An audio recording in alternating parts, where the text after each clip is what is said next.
Madam ಇವತ್ತು OT ಅಂದರೆ ನಾನು ಖಂಡಿತವಾಗ್ಲೂ ನಿಮ್ಮಲ್ಲೇ ಯಾವ್ದಾದ್ರೂ ಮನೆಗೆ ಬರಬೇಕಾಗತ್ತೆ.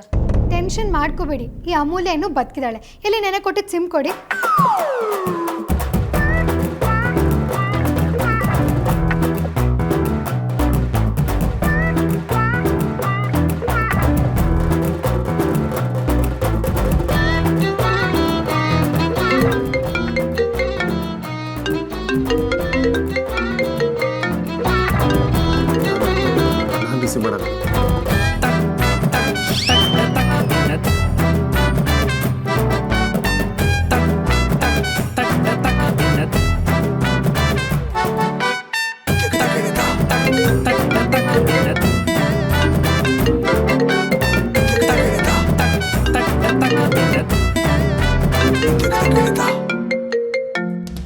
ಹಲೋ, ಯಾರಿಗೆ ಮಾತಾಡೋದು? ಯಾಕೆ ನನಗೆ ಕಾಲ್ ಮಾಡಿ ಇರಿಟೇಟ್ ಮಾಡ್ತಿದ್ದೀರಾ? ಲಿಸನ್, ನನಗೆ ಸುಮಾರು ಇಂಪಾರ್ಟೆಂಟ್ ಕಾಲ್ಸ್ಗಳು ಬರ್ತಿರೋದು. ನನ್ನ ಲೈನ್ನ ಸುಮ್ಮನೆ ಬ್ಲಾಕ್ ಮಾಡಿಬಿಡಿ. ಯಾಕೆ ಅವ ಕೋಪ ಮಾಡ್ಕೊಳ್ತೀರಾ? ನಾನು ನಿಮ್ಮ ಸ್ಮೈಲ್ ನೋಡೇ ಬೋಲ್ಡ್ ಆಗಿರೋದು ಗೊತ್ತಾ? ಏನು ಭಾವನ ಎದುರುಗಡೆ ಇದ್ದಿದ್ರೆ ಬಾರಿಸ್ಬಿಡ್ತಿದೆ. Irritating idiot. ಭಾವಂಗೆ ಭಾವ ಅಂದೆ ಬೆಪ್ಪ ಅನ್ನಕ್ಕಾಗುತ್ತಾ ಭಾವ? ನೀವಂದ್ರೆ ನನಗೊಂಥರ. ಮದ್ವೆ ಆದ್ರೆ ನಿನ್ನೆ ಅಂತ ಹೇಳಿ ಇವಾಗ ಹೀಗಿರ್ತಿದ್ದೀರಲ್ಲ, ಇದು ನ್ಯಾಯನಾ? ಮಾಡೋದು ಕೆಲಸ ಅಂದ್ರೆ ಯಾವ್ದಾದ್ರು ಹಾಳು ಬಾಬಿಗೆ ಬಿದ್ದು ಸಾಯ್ರಿ.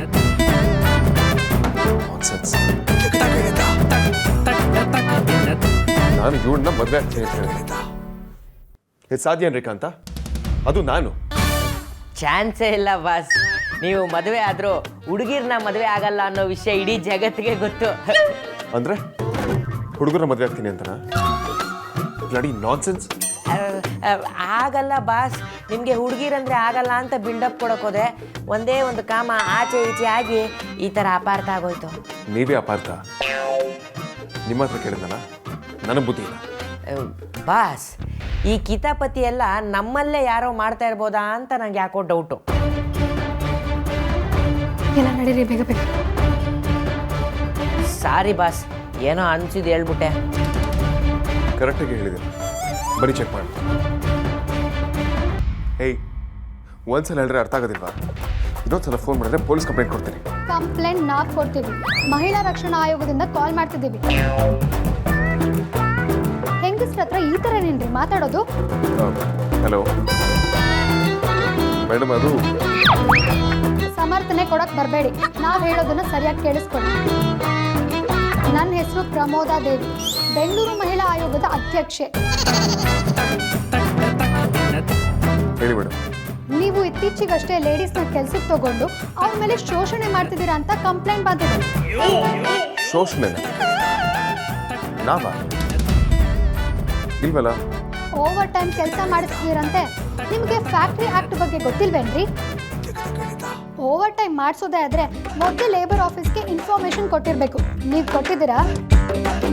ಮೇಡಮ್, ಅದು ಯಾಕ್ರಿ, ನಿಮ್ಮಲ್ಲಿ ಯಾರು HR ಇಲ್ವಾ? 8 ಗಂಟೆ ಮೇಲೆ ಕೆಲಸ ಮಾಡಿಸ್ತೀರಾ ಅಂದ್ರೆ ಕಂಪ್ನಿ ಕಡೆಯಿಂದ ಕ್ಯಾಬ್ ಪ್ರೊವೈಡ್ ಮಾಡಬೇಕು. ನೀವು ಈ ರೂಲ್ಸ್ನೆಲ್ಲ ಫಾಲೋ ಮಾಡ್ತಿದ್ದೀರಾ? ಮೇಡಮ್, ನಮ್ಮಲ್ಲಿ ಈ ರೀತಿ ಪ್ರಾಬ್ಲಮ್ಸ್ಗಳು ಯಾವುದೂ ಇಲ್ಲ. ಒಂದ್ಸಲ ಚೆಕ್ ಮಾಡ್ತೀನಿ. ಹಾಗೇನಾದರೂ ಇದ್ರೆ ಇಮಿಡಿಯೇಟ್ ಆಕ್ಷನ್ ತೊಗೊತೀನಿ. ಇನ್ನೊಂದು ಸಲ ನಿಮ್ಮ ಮೇಲೆ ಕಂಪ್ಲೇಂಟ್ ಬಂದ್ರೆ ನಾವು ಆಕ್ಷನ್ ತಗೊಳ್ಬೇಕಾಗತ್ತೆ. ಶೋರ್ ಮೇಡಮ್, ಯಾವ ಪ್ರಾಬ್ಲಮ್ಸ್ ಬರೋದಿಲ್ಲ. ಶ್ರೀಕಾಂತ, ನಾಳಿಂದ ಯಾರಿಗೂ ಓಟಿ ಮಾಡೋದು ಬೇಡ ಅಂತ ಹೇಳಿ.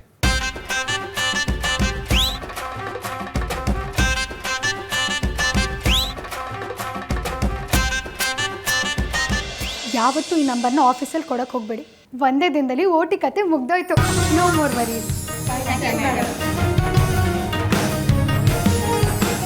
ಯಾಕಕ್ಕ ಒಬ್ಳೆ ನಿಂತಿದ್ಯಾ? ಊಟನೂ ಮಾಡಿಲ್ವಂತೆ. ಏನು ಯೋಚನೆ ಮಾಡ್ತಿದ್ಯಾ? ಅದಿತಿ ಹೇಳಿದ ವಿಷಯನಾ? ಹೌದು ಅಮ್ಮ. ಸಾರಿಕಾಂಗೆ ವಿಕ್ರಾಂತ್ ಅವ್ರ ಮೇಲೆ ಕಣ್ಣಿದೆ ಅಂತ ನಂಗೆ ಮೊದಲೇ ಗೊತ್ತು. ಆದರೆ ವಿಕ್ರಾಂತ್ ಅವ್ರು ಯಾಕೆ ಹೀಗೆ ಮಾಡ್ತಿದ್ದಾರೆ? ಅವ್ರೇನು ಮಾಡಿದ್ರಕ್ಕ? ಅವ್ರ ಮನೇಲಿ ಸಾರಿಕಾಗೂ ಅವರಿಗೂ ಎಂಗೇಜ್ಮೆಂಟ್ ಮಾತುಕತೆ ನಡೀತಾ ಇದೆ ಅಂತ ಅವ್ರು ಯಾಕೆ ನಂಗೊಂದು ಮಾತು ಹೇಳಿಲ್ಲ? ಅದೇನಾದರೂ ನಡೆದೇ ಹೋದರೆ ನಾನೇನು ಮಾಡಲಿ ಹೇಳು? ಟೆನ್ಷನ್ ಮಾಡ್ಕೋಬೇಡಕ್ಕ, ವಿಕ್ರಾಂತ್ ಅವ್ರನ್ನ ನಂಬೋದು. ನಂಬಿಕೆ ಪ್ರಶ್ನೆ ಅಲ್ಲ ಅಮ್ಮ, ನಂಬಿಕೆ ವಿಷಯನೇ ಅಂತ ಆದರೆ ನನ್ನ ನಂಬಿಕೆ ಉಳಿಸ್ಕೋಬೇಕು ಅಂತ ಇದ್ರ ಬಗ್ಗೆ ಹೇಳ್ತಾ ಇದ್ರು ತಾನೆ. ಖಂಡಿತ ಹೇಳ್ತಾ ಇದ್ರು. ಅದಕ್ಕಿಂತ ಮುಂಚೆ ಯಾರಾದರೂ ಹೆಲ್ಪ್ ಮಾಡಿದ್ರೆ ಬದುಕೊಳ್ತೀನಿ.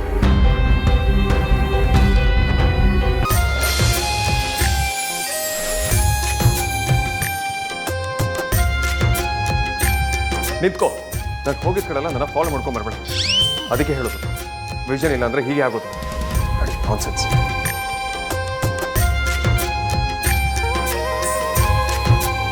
ಇವನೇನು ಪುನೀತ್ ರಾಜ್ಕುಮಾರ್, ಇವ್ನು ಹೋದಲ್ಲೆಲ್ಲ ಹೋಗಿ ಸೆಲ್ಫಿ ತಗೊಳಕ್ಕೆ. ಯಾವಾಗಲೂ ಅಡ್ಡ ಸಿಕ್ಕಿ ಏನಾದರೂ ಪ್ರಾಬ್ಲಮ್ ಮಾಡೋದಕ್ಕೆ ಕಾಯ್ತಿರ್ತಾಳೆ.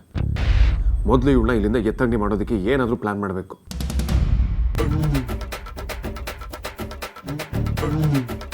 ಆಹಾ, ಚೇರ್ ಅಂದರೆ ಇದಪ್ಪ. ಏನು ಕುಷನ್ನು, ಏನು ಕಂಫರ್ಟ್.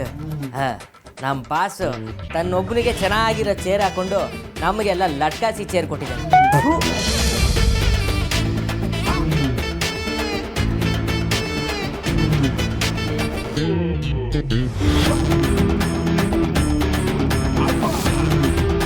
ಬಾಸ್ ಬಂದ್ಬಿಟ್ರ?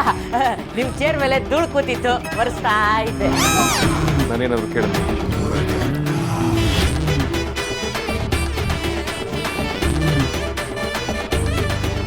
ಮತ್ತೆ ನಮಗೆ ನಾವೇ ಜಾಕ್ ಹಾಕೊಂಡ್ವಾ? ನಮ್ಮ ಬಾಸು ದಡ್ಡ, ನಾನೇ ಓವರ್ ಎಸ್ಟಿಮೇಟ್ ಮಾಡಿಬಿಟ್ಟಿದ್ದೀನಿ. ಏನ್ರಿ ಕೆಲಸ ಇದೆ ಇವತ್ತು? ಸಿಟಿ ಹೊರಗೆ 40 ಕಿಲೋಮೀಟರ್ಸ್ ದೂರದಲ್ಲಿ ಸೈಟ್ ನೋಡಕ್ಕೆ ಹೋಗಬೇಕು ಬಾಸ್. ಆದ್ಯ ಆರ್ಗ್ಯಾನಿಕ್ಸ್ ಫ್ಯಾಕ್ಟ್ರಿ ಕನ್ಸ್ಟ್ರಕ್ಷನ್ ಶುರುವಾಗಿದೆ, ಅರ್ಧ ಮುಗ್ದಿದೆ. ಒಂದ್ಸಲ ಚೆಕ್ ಮಾಡ್ಕೊಂಡು ಬರಬೇಕು. Okay, done. ನಡೀರಿ ಹೋಣ. ಶ್ರೀಕಾಂತ, ಅಮೂಲ್ಯನ್ ಕರೀರಿ. Yes boss.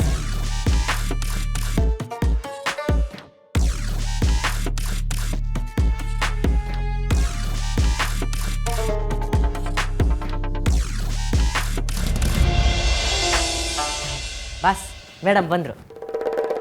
ಶ್ರೀಕಾಂತ, ಅವರು ನಿಮಗಷ್ಟೇ ಮೇಡಮ್, ನನಗಲ್ಲ. ಇನ್ನೊಂದ್ಸಲ ನನ್ನ ಮುಂದೆ ಈ ರೀತಿ ಮಾತಾಡಬೇಡಿ.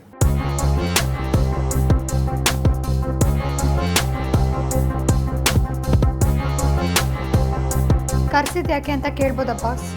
ಸೈಟ್ ನೋಡಕ್ಕೆ ಹೋಗ್ತಿದ್ದೀವಿ, ಕಾರಲ್ಲಿ ಹೋಗ್ತಿದ್ದೀವಿ. ನೀವು ಬನ್ನಿ. ಬರೋಣ, ಅದಕ್ಕೇನಂತೆ. That's good. ಹೋಣ ಬನ್ನಿ.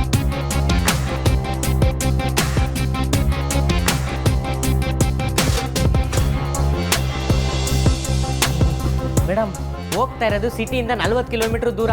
ಅಲ್ಲಿ ಯಾವ ಬಸ್ಸು ಬರಲ್ಲ. ವಾಪಸ್ ಹೆಂಗ್ ಬರ್ತೀರಾ?